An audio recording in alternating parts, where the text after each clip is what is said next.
Welcome to FedScoop TV. I'm Camille Tootie. I'm the editorial director at FedScoop, and I'm sitting here with Doney, the Chief Innovation Officer. How are you, Dan? Very good, Camille. How are you? I'm doing well. Talk a little bit about your first government job and what you learned from that. So I had the privilege, getting out of college, of being a naval officer. So it's actually my experience throughout my career in working with other folks is that that offers specific advantages and one that you don't have to be in the military to get, but you get trial by fire in military settings where you learn to be decisive in your decision making. So as a young junior officer, you're afforded the opportunity, you're really forced into the opportunity of serving as officer of the deck on in my case, on a submarine, sometimes on a ship or in other settings. And in that setting, you have command over $100 million of assets and hundreds of people's lives. And you're forced to make decisions on less than perfect information. Now, this turns out to be a very important executive skill, something that I've used throughout my career, and that I've noticed that sometimes my counterparts may be frozen in their tracks, unable to make specific and decisive decisions, sometimes waiting for perfect information in order to get there. Mm-hmm. So that's been a skill that's helped me well throughout my career. Mm-hmm. And was there anything else that you did early in your career that helped kind of ignite your career or influence your career later on? So after getting out of the military, I went to work for a small company called Virtual Logic. It's not around now, it was purchased, but the company had a very interesting business model in that it forced everyone to be an entrepreneur. So you really had to carry your own weight, and what I learned in that experience is how to develop a business case.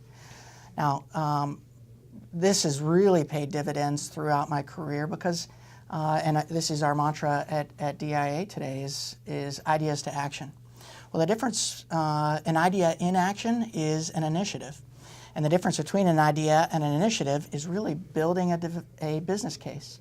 And many folks in government haven't refined their skills at building a business case, which means you can have good ideas, but if you can't create the conditions where someone can say yes and can execute on the initiative, you can get frustrated because your ideas never really turn into positive mission impact. So that skill's paid dividends, and now at DIA, I'm spreading those practices to other folks through mentorship. What advice would you give young government people who might feel overwhelmed in their new roles? So that's a common thing across government, and the one thing that I'd say, and I haven't always done this properly in my career, is to remain positive. So going negative will never make the situation better. And in fact, oftentimes it makes it worse.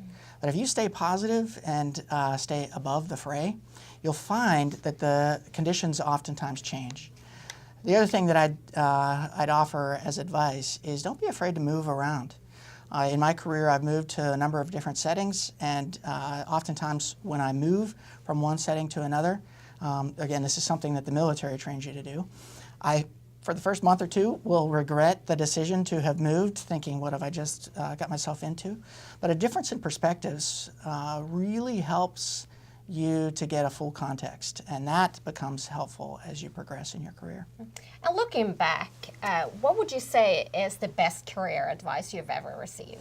I've got two items there, and two friends who've helped me out considerably. One is a current friend, Gus Taveras, says his mantra is to stay virtuous. And you'd be surprised, that sounds like a simple thing, one that everyone casually says, oh, of course, I'm virtuous in all settings.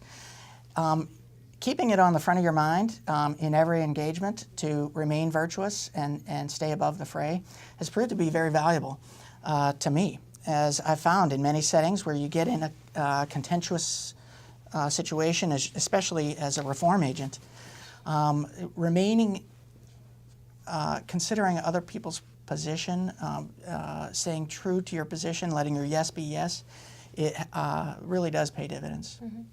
Why would you recommend someone younger to pursue a government career? This is a very exciting time in government currently, where a lot of things are changing, and a lot of forced change as austerities kicked in, and that can be a little disconcerting to folks. For me, and I think for young folks, it actually provides considerable opportunity.